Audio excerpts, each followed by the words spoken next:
Bien, shalom para todos, el More Eliezer, Centro Educativo Shoresh. Estamos en la clase número 11 de 12 clases. La verdad es que hay mucho material, tengo todavía muchísimo material. Voy a dar una clase más. Hoy estamos en el tema también de la base de la composición de la Torá y cómo los eruditos trabajan pues estas temáticas. Sin embargo, Eh, tengo mucho material todavía del contexto griego y eh, nos queda una sola clase. So, vamos a ver cómo resumo la próxima clase y pues nos queda alguna información, queda bueno, bastante información sobre ese tema, pero voy a dar los puntos más importantes, más relevantes para cerrar con la clase número 12, queriendo agradecerle a todos por haber estado con nosotros en estas 20 clases que hemos estado enviando y también al final de todo pues le vamos a invitar para el homenaje que tenemos a Marisa Cortés. Ya lo había dejado para cuando saliera un poco de las clases, so ya llegamos casi ahí. Tengo de este mismo tema, tengo dos o tres clases que vamos a dar para todos y lo vamos a poner en el canal con el nombre de Marisa Cortés y en honor a todo el apoyo que ha dado para nuestro centro en muchas ocasiones y de distintas formas. Así que perdón, vamos a la clase de hoy. Es una clase interesante. A lo mejor ustedes han estudiado esta temática, algunos aspectos, pero probablemente no de la forma en que lo vamos a hacer, en que lo vamos a hacer esta noche. Vamos a darle aquí share y tenemos acá super. Bien, ok, estamos aquí. Ok, clase número 11 de 12, el asunto de la ley, el libro de la ley de Moisés, la Torá. No es lo mismo nada de estas cosas, pero vamos a trabajarlas.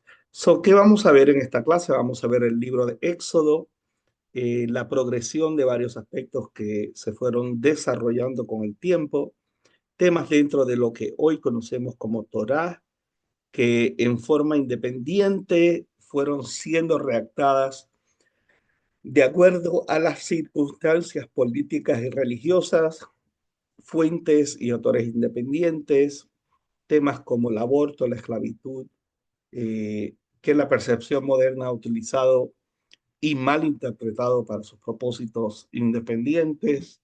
Vamos a ver un poco de todas estas cosas porque es muchísimo material. Lo que hice fue como un escogido de algunos temas para ilustrar el punto. Shemot, lo que debemos considerar, el libro de Éxodo, lo que debemos considerar. Bueno, no existe tal cosa como el libro de Éxodo, porque esa es la realidad. Solo existe el Éxodo si lo imaginamos como un rollo, como un scroll separado. Sin embargo, es una continuación en la narrativa del final del libro de Bereshit, del libro de Génesis, y el rollo comienza con la muerte de Joseph o de Joseph, con la muerte de José. En Bereshit se explica la tradición del comienzo patriarcal de un grupo de gente. Eso es en Bereshit. Y en Shemot se presenta otra tradición, eh, eh, tradición eh, sobre el comienzo de una nación, un pueblo. Y esto es importante. Una cosa es hablar aquí explica el comienzo patriarcal de una gente. Lo patriarcal,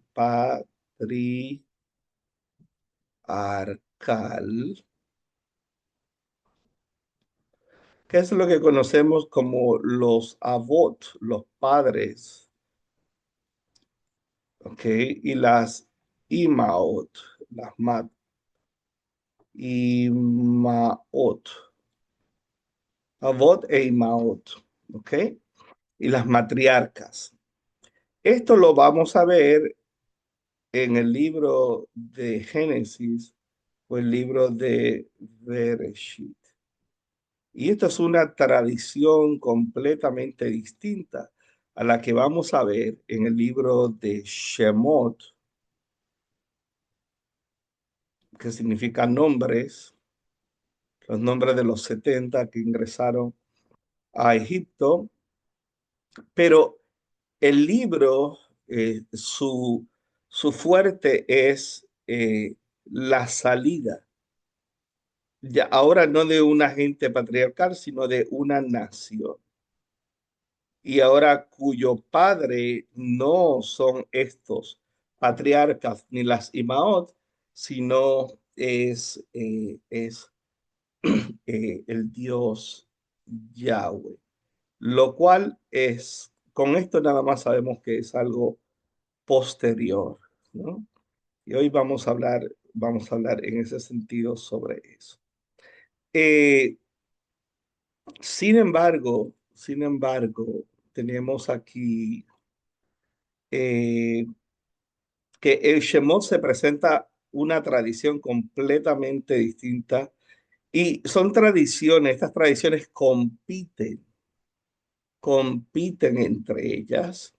En una hay una tierra en la que los patriarcas viven, hacen altares como Betel, compran tierra como la tumba de Sara y afirman que la tierra les pertenece porque han vivido en ellas y porque Dios se las prometió, ¿no? Sin embargo, en la tradición de Shemot hay que conquistar la tierra. Es parte de lo que hablamos la semana pasada, de que no hace sentido de que Dios llama a un hombre de acá, desde Ur, para que vaya a casi el sur de Turquía y de ahí descienda a Canaán.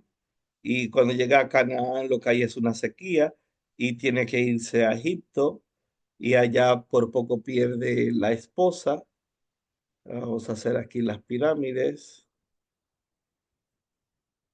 y luego regresa, right? Regresa y se establece y luego hay un tema que vamos a ver hoy que es el sacrificio de inocentes o lo que los rabinos han desarrollado como la queda, y luego tiene ese hijo, expulsa a otro hijo que realmente es su primogénito, que se llama Ismael, y luego de ahí sale también una descendencia. Es otra explicación de otros pueblos. Y luego este se casa y tiene a su hijo Isaac, tiene a, eh, tiene a Jacob y tiene a Esav, a Jacob y a Iso, y de ahí, o Esav, y de ahí también surgen otras naciones como los edomitas, la gente roja, y luego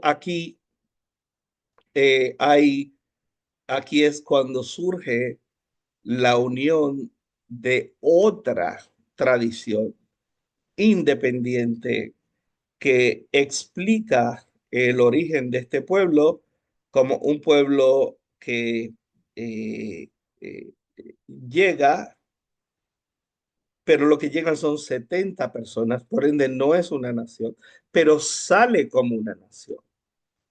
¿Ok? Y es que hay que buscar, tanto una tradición tiene el propósito de decir, somos gente muy antigua y la otra somos una nación. Y sin embargo, hay que justificar la tierra. Inclusive es un poco cómico porque por un lado, este mismo pueblo ni sabía el nombre del Dios, no sabían mucho del Dios de nuestros padres. Esos son elementos que se ponen posteriormente como para conectar, ¿no? Eh, y no les importó la tierra porque decidieron establecerse. eh, una cosa es que si realmente creían que Dios les había dado esa tierra, no, nunca la hubieran abandonado, porque cuando pasó la hambruna, pues hubieran seguido viviendo donde Dios les había prometido y hubieran tenido el sustento y también hubieran podido estar viajando a Egipto, pero no fue así, sino que decidieron dejar la tierra de Canaán, para vivir en la comodidad y en el lujo. Esto es la narrativa, no estoy diciendo que sucedió, ¿no? En el delta, en la parte más próspera, y dejar atrás esa tierra que se la había prometido Dios. Entonces, ¿cómo arreglamos esta situación? Y dice, bueno, pues es un grupo pequeño de 70 que ingresan, pero salen sobre 2,5 millones de personas. 2,5 millones de personas salen y devastan todo un imperio. Y aún dentro de la historia y la narrativa, como vamos a ver hoy, de cómo logran salir, tienen no solamente ese problema, sino que luego la tierra ya estaba ocupada por la misma gente que siempre también en parte estuvo ahí, que eh, eran los cananeos, y definitivamente hay entonces que justificar la teología detrás de todo esto. ¿Ok? Bueno, vamos a dejarlo ahí por ese momento. Ahora, vamos al próximo slide. El libro de la ley de Moisés, lo cual es realmente, todo esto son narrativas que luego se van a redactar, se van a editar y va a haber una composición. Y yo sí creo que la Torá, en la parte de la composición, de la estructura como un cuerpo literario, sí, creo que hubo mucha influencia del pensamiento griego y del estilo griego. Eso no implica que se está diciendo que la Torá es una invención griega, o es una obra griega, pero sí es claro que los escribas tuvieron algún tipo de estilo y de influencia al estilo Homero. Y vamos a ver también préstamos de leyes atenienses, de las hititas, de las sumerias y otros grupos en Mesopotamia, que inclusive de los amorreos, que va, va a ser significativo. La gran mayoría de las leyes que se encuentran en lo que hoy llamamos la Torá, claramente para la gran mayoría de expertos en ese campo, no fueron un cuerpo legal. Con esto lo que quiero decir es que no consideran que fueron dadas de una y que surgen simultáneamente porque este Dios se las entrega a Moisés. Por el contrario, parece ser leyes que progresivamente fueron siendo añadidas y que pertenecen a fuentes y autores independientes y a pueblos independientes.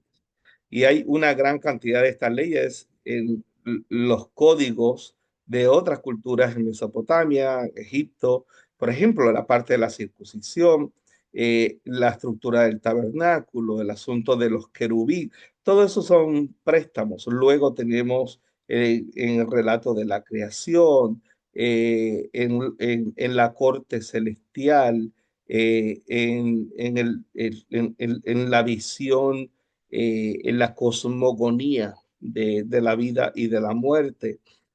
Vamos a ver todos estos préstamos en sí, como que no vemos algo, y aún dentro de las mismas narrativas bíblicas, vamos a ver contrapartes y vamos a ver distintas teologías muy distintas unas de otras. So, hay una gran cantidad de estas leyes, que estas leyes no eran prescritas popularmente, no eran prescritas, mucho menos eran para que un juez local las pusiera en obediencia o las ejerciera, las hiciera enforcement. Y sin embargo, toda cultura antigua tuvo un conjunto de leyes locales entrelazadas con las leyes de los grandes imperios a su alrededor y leyes que eran más universales, ¿no? Eh, pero cuando vemos las leyes que ya eh, las vemos puestas e interpoladas e inyectadas en este cuerpo literario ya después en la Septuaginta que llamamos Torá, ya es un asunto completamente distinto. Así que eso es realmente muy, muy importante de tenerlo mucho en cuenta. Ahora, hay progresiones legales y quiero dar algunos ejemplos porque al final lo que quiero con esta clase es presentar la composición de la Torá y la redacción de la Torá y qué sabemos por medio de comparar, diríamos, la data epigráfica, epigráfico, la epigrafía con la arqueología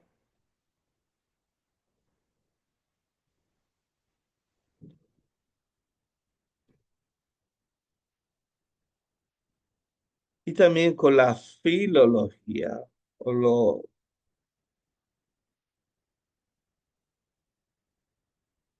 el estudio ya más bien literario.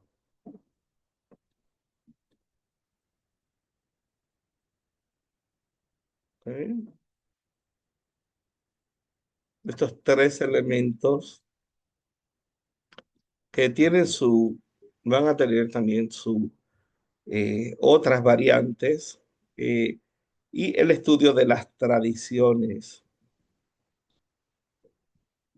no solamente tradiciones dentro del texto, sino tradiciones que se busca comparar con lo que se llama recursos extra bíblicos.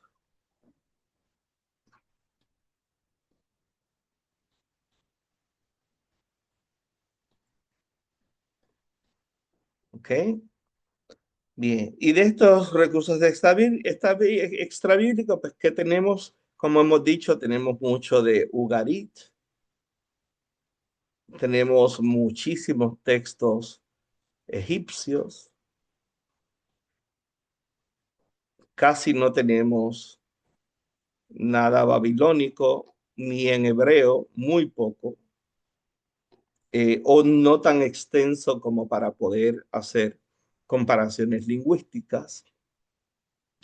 Pero sí hay algo también de el arameo, ¿ok?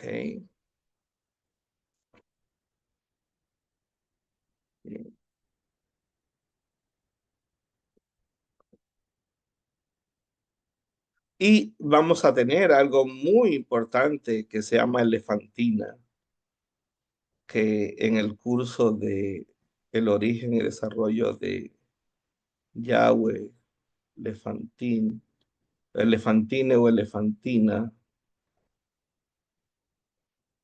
Tenemos, y finalmente tenemos también la literatura de los rollos de Qurán o del Mar Muerto. ¿Ok? Bueno. Ahora, este código legal progresivo parece ser formado por leyes descriptivas. ¿Y cuál es lo prescrito y la diferencia de leyes descriptivas que aplican explican el por qué se hacen las cosas de la forma en que se hacen. ¿Ok? Eh, Ahora, no necesariamente son leyes eh, con el propósito de dejarnos saber que eran leyes de conocimiento popular. Sabemos, y John Adler es uno de los grandes en eso. También tenemos a Lifshitz,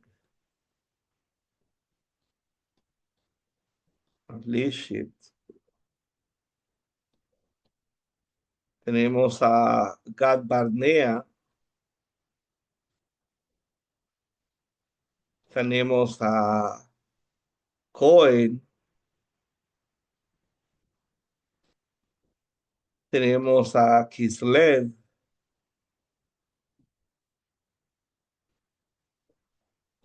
tenemos también a Joseph L. Wright, todos judíos o israelíes de distintas universidades, entre otros que están conscientes de que no tenemos prueba alguna de la observancia de las leyes de la Torá hasta el siglo segundo antes de nuestra era,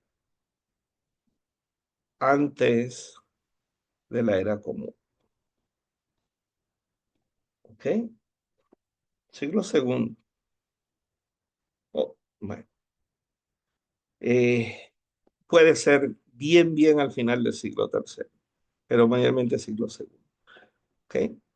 So, cuando nos referimos a leyes en el contexto de la Torá, es un tema complejo debido a que hay una gran mezcla de leyes que fácilmente pertenecen a otros pueblos de mayor estatus, como lo es el Código de Hammurabi, por ejemplo, y otras que se creen que fueron una progresión, aquí lo cogió en inglés, progression, tomada de la anterior mencionada.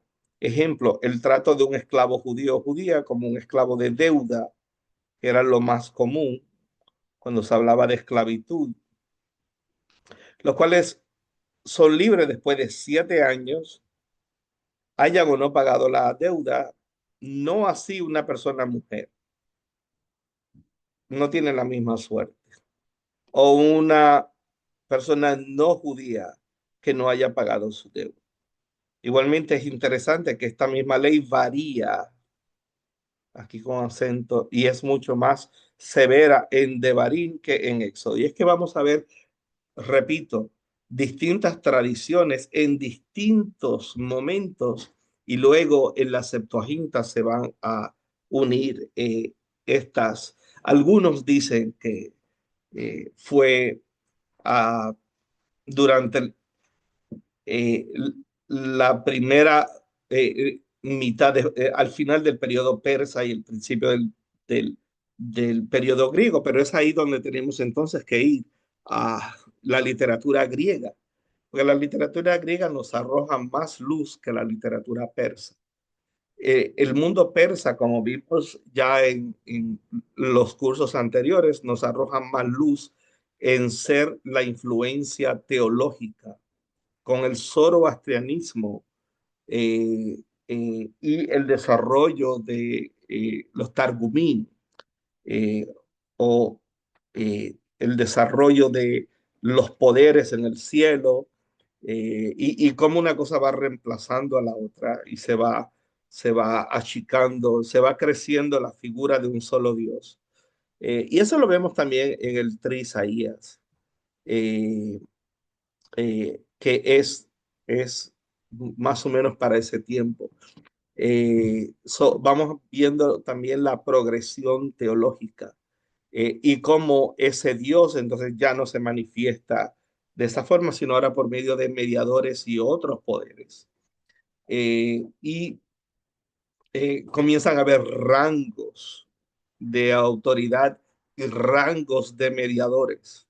Eh, eh, so, so, todo ese progreso lo vamos a ver en esta clase, eh, no en ese tiempo, pero sí vamos a ver cómo comienza y vamos a ver que realmente estamos hablando distintas tradiciones que en algún momento, sea durante el periodo griego o sea a finales del periodo persa, se fueron uniendo estos autores independientes y se fue componiendo algún tipo de mini Torah, hasta que llegamos a la Septuaginta.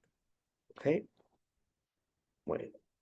So, el desarrollo de estas leyes progresivas. En este mismo tema de esclavitud, si un amo le da un golpe a un esclavo y lo mata, el amo es culpable de homicidio.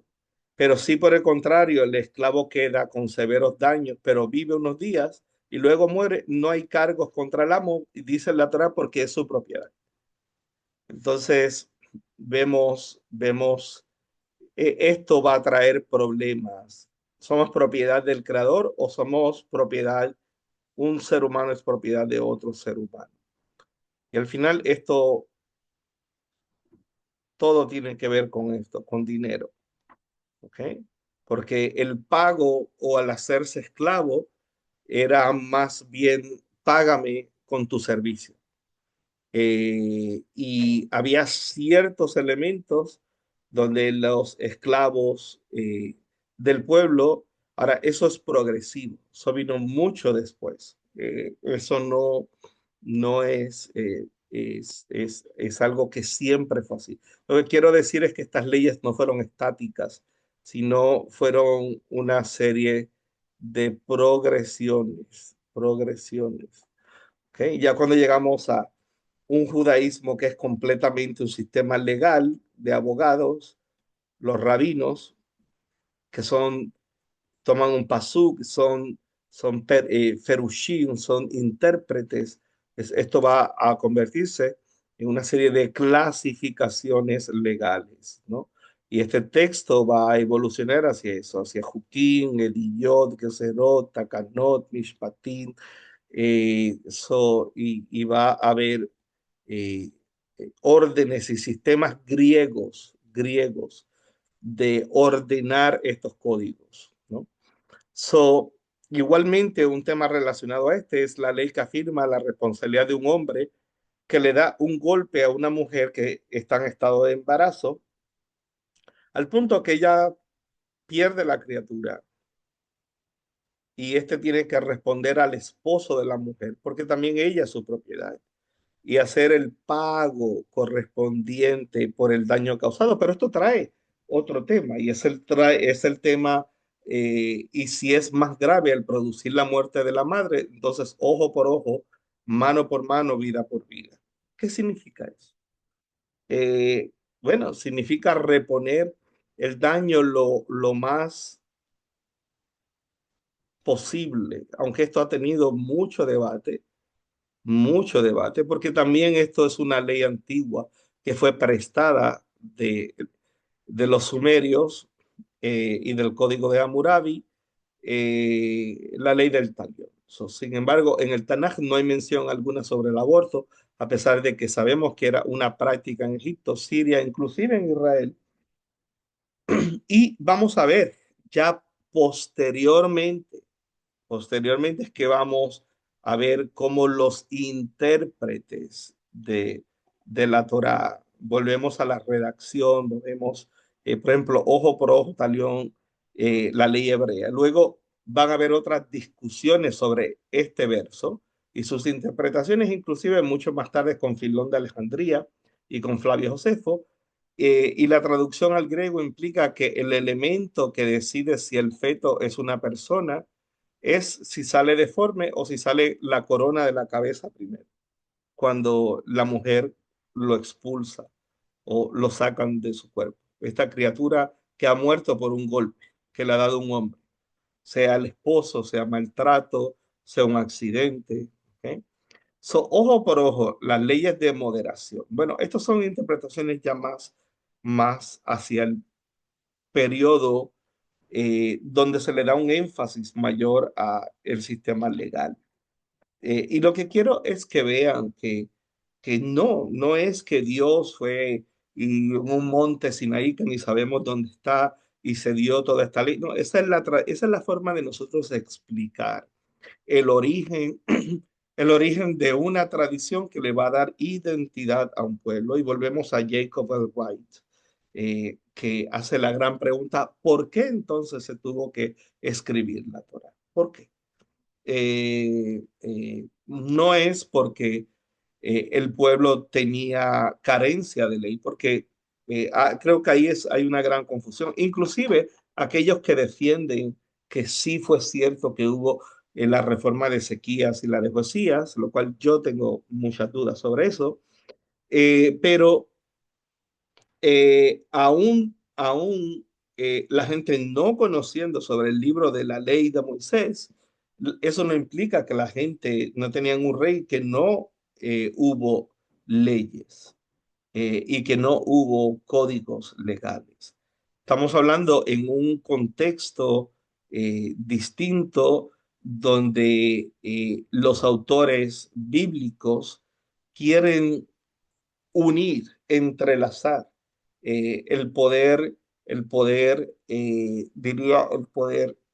de la monarquía con la relación de Dios y que la autoridad ya no viene de ellos y que les otorgada por un sistema sacerdotal, sino que ahora viene directamente, ahora hay una relación, eh, se basa en una relación eh, directamente con Dios, Dios como rey, ¿sí? Dios como rey. So, aquí hay mucho debate porque tenemos un problema, especialmente con el mundo cristiano, donde Jesús dice, bueno, habéis escuchado que Moisés dijo ojo por ojo y diente por diente, mas yo os digo que el que pone el, la mejilla, pues es mayor, ¿no? Y es esa idea de la discusión que se da entre qué es realmente justicia y qué es derecho y cuál es mi derecho, dejarme oprimir o dejarme abusar como una elevación eh, moral y espiritual o, o asumir el propósito de la ley que debe ser la justicia y la protección. Entonces, cada uno va a hablar a su lado dependiendo pues, la perspectiva que tenga, porque al final son elementos legales y estos elementos legales no solamente progresan, sino que están diseñados para la interpretación y mucho más en el judaísmo, que es un sistema realmente eh, interpretativo. Ahora, tenemos también temas como la pena capital. So, la interpretación tanto de Josefo como de Filón es que estos elementos demuestran la superioridad de la ley judía sobre otros códices legales. Creo que hay mucha arrogancia ahí. Sin embargo, hay que ver que la realidad de la muerte era uno constante y prevalente en la sociedad antigua por muchas razones. Hoy no vemos morir a las personas. Sabemos que alguien que murió, pero murió en el hospital. No lo vimos morir. No vemos casi a nuestros familiares morir. Al menos es muy raro ver un accidente fatal. ¿Cuántas personas hemos visto en nuestra vida morir frente a nosotros? Muy pocos, muy pocos. Probablemente ninguno porque no hemos estado en ese momento de la muerte y mucho menos en una muerte trágica, ¿no? Pero en la antigüedad eso era un elemento diario porque había que comer, había que matar animales básicamente varias veces a la semana y había enfermedades, habían accidentes, había guerras, había eh, eh, eh, viajes, caravanas que eran atacadas. Es la forma en que eh, los antiguos visualizaban la muerte es muy distinta a como nosotros la visualizamos hoy. Era una realidad constante. Igualmente, no era una sociedad orientada hacia poner a personas en la prisión. Solo hay unas pocas menciones de castigo a largo plazo en todo el Tanaj y a veces ni tan siquiera en el contexto de Israel, como es en el caso de José en la cárcel y el mismo caso de Jeremías. Tampoco es un caso eh, directamente judío.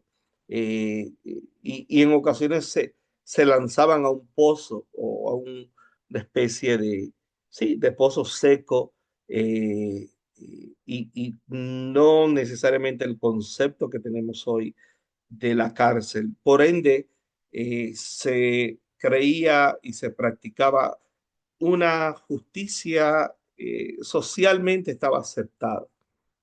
Otros conceptos sobre la muerte y también la idea de que la vida, al ver tanta muerte, también estaba este concepto de que la vida no es nuestra, sino que la vida es de Dios, ¿no? Al menos en el contexto bíblico se presenta muy distinto a la percepción social actual que tenemos sobre la muerte. So, el asunto de la Torá y el becerro de oro. So, este es un tema que tiene muchos paralelismos con eventos después del reinado de Salomón, que es el problema entre Roboam y Jeroboam. Y es interesante porque Jeroboam tiene que huir a Egipto. Y ya desde ese momento comenzamos a ver los paralelismos entre Egipto, la salida, el becerro, y vamos a ver algo muy importante. He aquí Israel, tu Dios, que te sacó de la tierra de Egipto. Lo vemos en la Torah, pero también lo vemos en esta narrativa que nos habla de esta historia de Jeroboam y Roboam, en la división del reino. So, a regresar divide el reino de David en dos. Cuando viene de Egipto, tiene que huir a Egipto. Egipto igualmente establece dos centros alternativos de adoración. Uno en Dan, al norte, cerca de Siria, y otro en Betel, cerca de Jerusalén. Igualmente, otro paralelismo con el Éxodo es que Jeroboam le dice al pueblo, estos son tus dioses, oh Israel, que te sacaron de la tierra de Egipto. Lo mismo porque está en plural y Elohim y también el verbo en hebreo sacar está en plural. Es muy interesante porque vemos, si leemos la Biblia de la forma en que nos han entrenado a leerla, diríamos, ah, entonces esto fue copiado de lo que Aarón le dijo. Pero, ¿y qué si es lo contrario? ¿Qué si, qué si, aunque esto está primero que esto, es muy probable que esto que está aquí haya sido escrito antes que esto, que cronológicamente en nuestra forma de leer la Biblia lo vemos acá? ¿Mm? Y es porque acá al, al haber un momento de crisis, y es lo que la mayoría de expertos creen, que estas tradiciones de estos, los que afirman aún en los documentos yavista, el sacerdotal o el pi, el eloísta, ¿ok? Aquí JPE y el de Devarim, el de Deuteronomio. Sin embargo, estos son fuentes independientes que las fueron uniendo y se fueron intercalando. ¿Okay? So, es realmente importante. Ahora, eh, dando un poco hacia atrás, vemos acá que estas son las palabras exactas que dijo Aarón o Aarón al salir de Egipto, y se usa en ambos casos la palabra Elohim. De acuerdo con John Collins y Joel Baden, ambos animales son representaciones de Yahweh, no son distintos dioses, no son otro Dios. Yo creo que es que nosotros en nuestra idea de monoteísmo hemos realmente, nos han hecho creer algunas percepciones que no son necesariamente la forma, la cosmogonía ni la cosmovisión teológica, eh, la teogonía que estos pueblos tenían y que lo vemos en el texto. Y cómo llegar a esas conclusiones? Bueno, recuerden el curso del desarrollo de Yahweh, donde tenemos en Ugarit no estaba, en Ugarit, al norte de Israel, no existía Yahweh, lo que existía era el dios El y Baal. Y esto es una tradición muy distinta a la de acá abajo del norte de Arabia Saudita, que sube a la tierra, especialmente a Judá o a Yehud, el culto de Yah o de Yahu o de Yahweh. ¿Mm? Y vamos a ver las luchas entre estas dos tradiciones, pero después el entrelace de esta tradición eh, entre la eloísta o Elohim y la de Yah o la de Yahweh. ¿Ok? Pero esto fueron competencias y las realidades y las situaciones geopolíticas fueron las que hicieron, y ya de esto hemos hablado, esta tradición básicamente se debilitó en el 722, cuando los asirios llegan al reino del norte, que era donde esta tradición era fuerte, y los escribas de aquí se van a Jerusalén.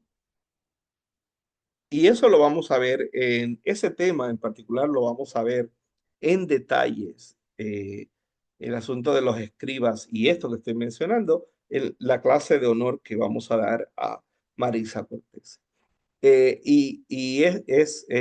es una temática muy interesante para realmente poder reconstruir algunas ideas de cómo pensamos que se compuso la Torah. ¿Ok? En la antigüedad era claro para ellos que quién era el Dios era Yahweh, sin ningún lugar a duda. Se le llamara Baal, se le llamara el Dios El, Elohim, el Shaddai, el Iyón, el Adón, no importa cómo se le llamara, en realidad era Yahweh. De acuerdo con John Collins y Joel Baden, ambos animales que Jeroboam presentan, estos dos santuarios o shrines, eran representaciones de Yahweh, no otro Dios. Creo que en eso están todos claros, ¿no? En la antigüedad era claro para ellos quiénes era el Dios y sus representaciones en otras partes y en otras formas. Así que eso es muy, pero que muy, muy importante. Ahora, dentro de estas variantes que estamos siguiendo, a diferencia de Éxodo y su paralelismo con Jeroboam, por otro lado, más vamos a ver la tradición que es representada por el libro de Devarim, que prohíbe hacer representaciones de Yahweh en el sentido de adorar una imagen que se piense ser Yahweh. No prohíbe una manifestación de Yahweh, conforma lo que en el mundo cristiano llaman teofanía, una forma de Dios. Esto es muy interesante porque vamos a ver muchas teofanías dentro de la Torá. Hay a la misma vez la prohibición de cualquier forma, de lo que está arriba en el cielo, debajo, de cualquier forma. Y no es que haya en sí una contradicción, es básicamente que debemos de comprender que es tiempos distintos y tradiciones distintas y que compiten entre sí en la mayoría de veces. Pero luego va a llegar un momento en que para que se forme el texto completo, un cuerpo literario de la Torá, se va a hacer redacción, se va a hacer editaje con el fin de interpolar estas dos tradiciones, las cuales, pues el campo de la fe nos permite verlas y creerlas, pero cuando nos ponemos a leerlas con calma, decimos, esto no hace ningún sentido. Esta historia iba bien y de momento dio un cambio o como que metió otra temática y uno dice, bueno, y eso es lo grande de los rabinos. Los rabinos luego en los midrashim, todos estos problemas que ellos saben que existen, ellos van a darle la vuelta y van a buscar justificar no solamente la autoridad de ellos, sino también decir que este texto es un texto diseñado y que fue redactado para la interpretación, que tiene 70 rostros, que tiene, que lo importante no es ni la historicidad del texto, sino que lo relevante es la moraleja, la enseñanza, la vida del texto. ¿Ah? Esa interpretación que es un árbol de vida, los que se aferran a ella, y que podemos hacer una aplicación. Y aparte de eso, después va a desarrollarse más adelante, después de los Tanaim y de los Aharonaim, Ajoranim, los de después, se va a desarrollar un concepto llamado Pardes, pero eso, antes de Pardes, vamos a tener el sistema de el Rabino Ishmael, entre otros, y luego Rashi también va a desarrollar algo, Maimónides va a desarrollar una forma en la guía de los perplexos, ya con influencias estos muy griegas, tanto platónicas como de Aristóteles. Entonces, como vemos, hay una progresión que hay variantes y el propósito de esta clase es llevarlos a eso, llevarlos a comprender que esto nunca fue como la tradición lo pone y no es que la tradición esté mintiendo, sino es el entender por qué la tradición se desarrolló de esa forma. Eso es distinto, ¿ok? So, eh, por otro lado, hay manifestaciones visibles en el Tanaj que se podrían tomar como aspectos visuales, inclusive los querubín, inclusive el arca del pacto, la Shejinah, o las Amudot, bueno, tantas cosas que podrían y ya estos son influencias que van a venir, influencias del zoroastrianismo y de los poderes, y dos poderes en el cielo, y de el platonismo, el neoplatonismo, el gnosticismo, que lo tenemos muy metido todo eso. Entonces, el problema es que queremos visualizar atrás un texto que fue progresivamente creciendo y moviéndose con el conocimiento que tenemos de un momento determinado donde se desarrolla el judaísmo del segundo templo y el judaísmo rabínico en su proto-rabinismo. Y ya al tener ese conocimiento, como que se nos hace difícil ir hacia atrás, sino que lo que queremos es ir hacia adelante. Y no necesariamente porque necesitamos comprender el pensamiento de atrás para poder ver la progresión de todo esto, ¿no? So, ser real es otra cosa. Por otro lado, la unión progresión de Baal, el Yahweh, pues contradice todo esto. Porque bueno, pero lo contradice y no lo contradice. Lo contradice en el sentido de que un documento va a decir algo, a lo mejor Devarim va a decir algo y J en Éxodo va a decir el yahwista, se dice J porque es en el alemán, pero es el de Yahweh, y vamos a ver cosas encontradas en estos, entre la tradición de Devarim y esta. Y no es que uno esté arreglando al otro, sino es que tienen fuentes distintas, propósitos distintos, y cada uno va a ir ejerciendo. Ahora, lo grande de esa redacción fue cómo no solamente de la redacción, sino de la traducción, la traducción que se hizo en la Septuaginta, ¿ok? De estas fuentes, ¿ok? Para poder unir todo esto y hacerlo todo un cuerpo literario. Bueno, so, eh, vamos a ver otro ejemplo de esto, la muerte de el Bejor, la muerte del Bejor o del primogénito en el Ceder. En realidad se observa la muerte del primogénito, porque ese fue como que el clímax de todo, ¿no? Como el elemento principal en el que Yahweh manifiesta su mayor poder sobre la voluntad de Faraón. Pero esto a la misma vez es muy interesante porque habla de Yahweh por un lado, pero esto lo vamos a ver tanto en la fuente yavista y en el libro de Shemot, como ya hemos dicho, y vamos a ver otra tradición que compite, que es la de Barí.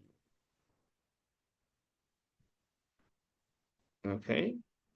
So, Yahweh manifiesta su mayor poder sobre la voluntad del faraón en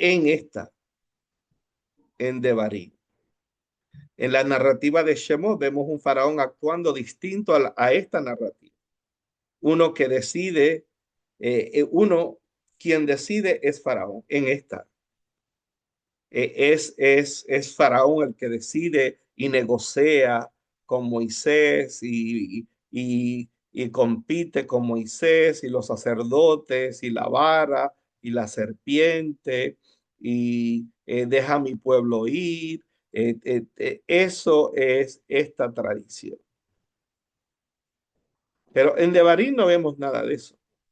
En Devarim lo que vemos es que Dios es quien, no importa lo que decida Faraón, el que endurece el corazón de Faraón es Yahweh. Y es una tradición con un propósito completamente distinto a este. ¿Okay? So, en Shemot vemos un faraón actuando distinto a la narrativa de Devarim. En uno quien decide es faraón, y en el otro el quien controla la voluntad de faraón es Yahweh. So, esto en contraste con un Dios que protege a los inocentes. En un lado vamos a ver un Dios que hay que proteger a los inocentes, en otro que hay que matar a los inocentes y no dejar a nadie vivo. Igualmente se relaciona a la demanda del sacrificio de los bicurín y los primeros frutos, que aunque no es un tema de Pesaj ni de la salida de Egipto, sino más tardío, cuando estén en la tierra, pero comenzamos a ver cómo se va entrelazando, cómo los autores comienzan a entrelazar estas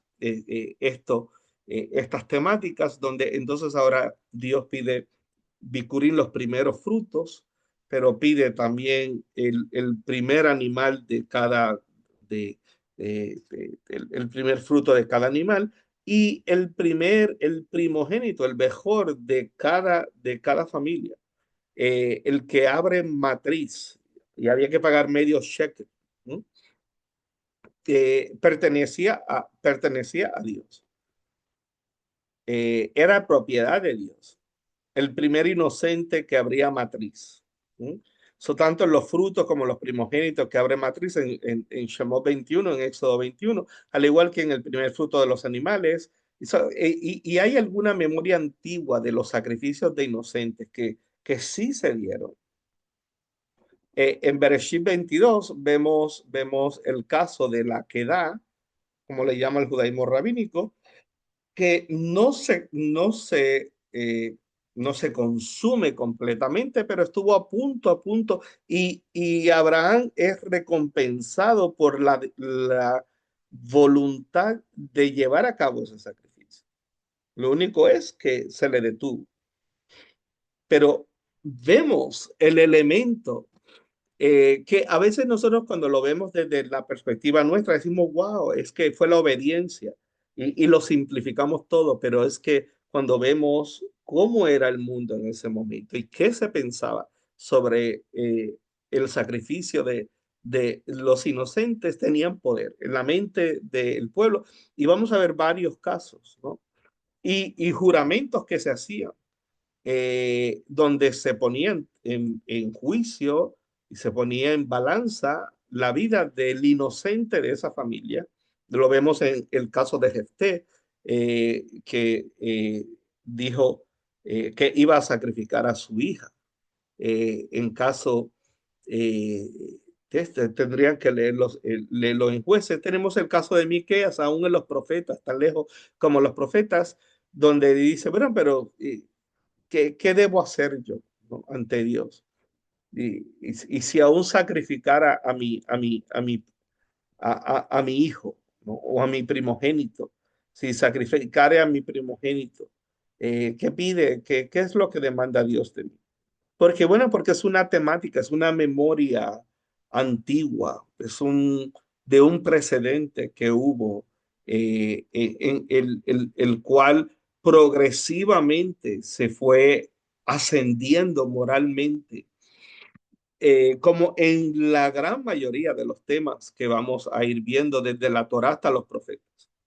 Es interesante porque la Torá es este cuerpo literario que en nuestras comunidades judías nos dicen que la Torá tiene preeminencia sobre los profetas, pero no es realmente es así, porque yo no creo, porque es en los profetas que vemos la elevación moral y social y los derechos y el culto, o al menos el prototipo de un culto hacia un solo Dios y hacia la justicia y hacia lo que pide Dios del ser humano, distinto a los sacrificios y a tantas cosas en el Israel antiguo, ¿no?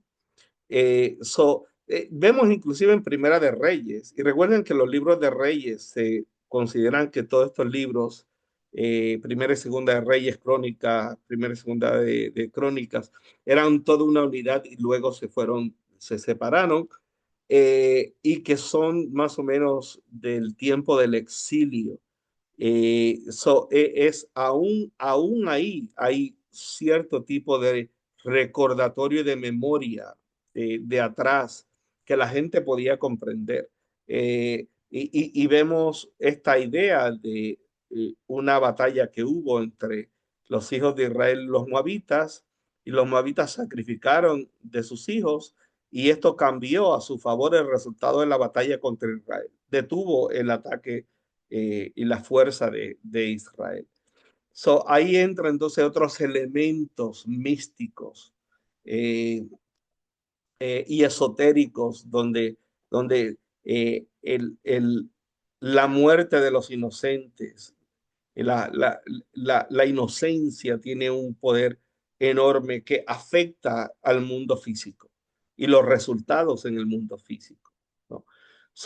Todo esto cuando hablamos en sí de la composición de la Torá, es un tema muy complejo porque aparte de lo lingüístico, aparte de lo epigráfico, aparte de lo arqueológico, de todas las batallas y los debates que puedan haber, el mismo texto de la Torá, si lo visualizamos y lo leemos fríamente, nos va arrojando esa progresión, y vamos viendo como cada una de estas distintas fuentes nos dicen algo, y lo grande es cómo lograron entrelazarlas, como para que nosotros la veamos como una unidad, y como un texto sagrado único, ¿no?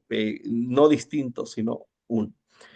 Quiero finalizar al menos esta clase con otro ejemplo que es Pesach, y su significado en contexto, porque hoy Cuando hablamos de Pesaj, hablamos de la muerte del primogénito, hablamos de Matzah, hablamos de sacrificios, hablamos de un festival agrícola, porque luego todo esto va a transformarse. En Devarim 16 dicen, ningún hombre se presentará a Dios con las manos vacías. Cuando en estos, lo que se llama los regalim, ¿no? O las peregrinaciones, en Pesach, en Shavuot, en Sukkot, que son las tres, y son festivales agrícolas. ¿Ah? Pero, pero estos esto eran tradiciones independientes. Y también, ¿cómo sabemos esto? Bueno, por Elefantina, porque en Elefantina sabemos que la comunidad judía y los sacerdotes del templo de Yahweh o de Yahu en Elefantina celebraban Pesaj, pero no tenían nada que ver con lo de Éxodo, ni con la tradición de Éxodo. ¿No? Y Pesaj en sí no significa brincar sobre, sino significa proteger. Y Pesa fue un festival agrícola que se celebraba con el sacrificio de animales como una señal de abundancia y cual posteriormente toma otra narrativa dentro de las tradiciones del origen del pueblo de Israel. Cuando se une cómo Israel se hizo nación, se unen se compuso todo esto y se redactan y se entrelazan. Ahora ya no están sueltas, sino que ahora forman un cuerpo de cinco, eh, eh, cinco tomos, pero para explicar eh, eh, eh, y representar todas estas vertientes y todas estas escuelas de pensamiento. So, en referencia a las plagas en el documento J, que es el Yavista, es Moshe quien ordena al faraón ir al pueblo y no es Dios quien endurece el corazón. El documento P, ya hablamos, es Dios quien endurece el corazón. En el J, Yahweh es más humano y lo vemos a lo largo de todo Yahweh. Si lo vemos, dice Bereshit bara Elohim, el primer capítulo, ¿quién es? Es Elohim, no es Yahweh. En el segundo capítulo de Génesis es Yahweh Elohim. Ah, pero ese Yahweh Elohim, cuando comienza a hablar, pues ya no es un Dios imponente como el que presenta Devarim, que es un Dios que no se puede relacionar con este Dios. El día que me mostré a ustedes en Sinaí no vieron cosa alguna, sino una voz que salía en medio de la zarza y por tanto no se hagan imagen ni de figuras en el cielo, ni en la tierra, ni debajo de las aguas, ni de nada. ¿Mm? Ya este es un Dios más escondido. Sin embargo, en esta tradición, en la Yahwista o en la Jota, eh, vemos varias preguntas y vemos un Yahweh completamente distinto. Es un Yahweh más humano y que habla más, especialmente en el Gan Eden. ¿Dónde estás tú? Le dice a Adán, y le pregunta y habla y supuestamente hablaba con Dios. En la narrativa de Sinaí, vemos diálogos entre Moisés y este Dios. En la narrativa de Bereshit, Abel y Caín, dice, ¿dónde está tu hermano? ¿Ah? ¿Dónde está tu hermano? So, es menos omnisciente en Devarim. En otras palabras, es un Dios escondido y ya es un Dios que se manifiesta por medio de otros factores y teofanías comparado con todo el lenguaje que vemos aquí. ¿Y a dónde los quería llevar con esta clase? A que esa es la forma lingüística como los expertos toman el texto y lo leen y lo ponen en bloques y ven las distintas temáticas y cómo lo redactaron y cómo lo unieron. Y es fabuloso porque es una lectura completamente distinta a lo que estamos acostumbrados y a lo que toda la vida hemos escuchado. So, documentos y composición redacción. Aquí entramos al mundo griego, no voy a entrar en eso. Este es el último slide de esta clase. So, aquí tenemos en el documento P, las plagas no son llamadas plagas. Esto es otro ejemplo. Son identificadas como señales y maravillas. Interesantemente, en ninguno de los dos, ni en J ni en D, hay 10 plagas, sino es que cuando se suma las que presenta uno y el otro, dan 10. Sin embargo, le preguntamos a la mayoría de personas, inclusive en la sinagoga, y nos hablan, no, no, porque las 10 plagas, y es que como estamos tan acostumbrados ya a la tradición unidas de el ceder de Pesach, pues pensamos en y metemos el dedo en el vino y hacemos todo este ritual que nos ayuda a incorporar una identidad colectiva, pero que es muy distinta a cómo realmente el texto está escrito. So, esto de una demostración de poder eh, de parte de Yahweh en Devarim, donde todo Egipto es culpable de esclavizar a los israelitas, por tanto todos tienen que pagar. Y estos dos documentos tienen plagas que se mencionan unas en una y otra en otra, y uno no sabía de la otra plaga. Están hablando de lo mismo, pero las plagas que se mencionan aquí, eh, algunas se mencionan como unas 4 en ambos, el resto hay plagas que no se conocen uno del otro. Ninguno de los dos documentos menciona las 10 plagas y estas son la suma de los dos documentos juntos, y Baden cree que no hay una modificación del otro, sino que cada autor escribe con distintas fuentes uno del otro.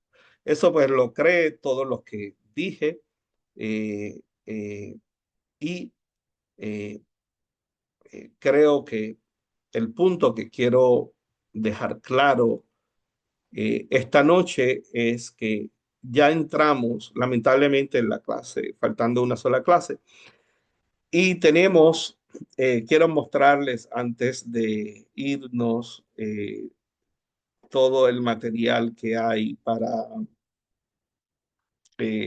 bueno, material acá, porque tenemos casi 200 slides que hemos dado, pero si damos hacia acá, vamos a tocar precisamente toda esta temática.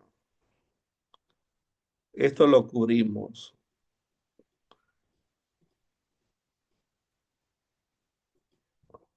Todo esto lo cubrimos hasta aquí. Pero de aquí para atrás, ¿qué es esto? Lo que se ha encontrado. Eh, Esto se llama, eh, estas inscripciones se llama Omicron, y es un término griego, y así es como practicaban los escribas nuevos y los y los mentores, como estos son prácticas de nombres, ¿no?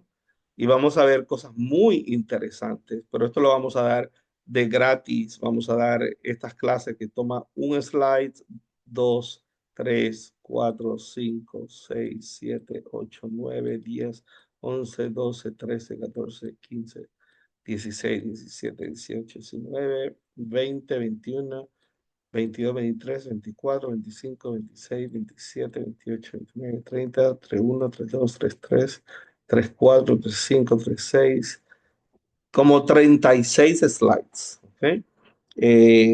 Que están aquí. eh, y no, 37, 38, 39, 40, 41, 42, 43, 44, 45, 46, 7, 8, 48, 49, 50, 51, 52, 53, 54. 54 slides tenemos para estas clases. ¿Ok? Sí que les invito a que estén pendientes. Esos 54 slides van a ser gratuitos y están relacionados muy de lleno a la escritura y al grado de educación que nos ayuda a comprender las posibilidades de que se conociera el texto bíblico a forma popular, las cuales eh, eran sumamente escasas, eh, el privilegio de las clases y las élites sacerdotales y reales, que son las que realmente copian y hacen y crean toda esta identidad, y el asunto de los escribas. Así que estamos a ley de una sola clase más del mundo griego y luego cerramos ahí y luego vamos a anunciar estas clases, probablemente dos, tres, cuatro clases, no sé, cuando lleguemos en honor a Maritza Cortés y su apoyo a nuestro centro a través de los años. Nosotros llevamos ya 14 años desde que estaba en la escuela rabínica, Hebrew College, y eh, así comenzamos a nivel académico hace 14 años. Bueno, un abrazo para cada uno de ustedes. Esta ha sido la clase número 11. Espero que la hayan disfrutado y hasta la próxima clase, la última clase. ¿Ok? Así que un abrazo para todos y muchas gracias por estudiar con el Centro Educativo Shoresh.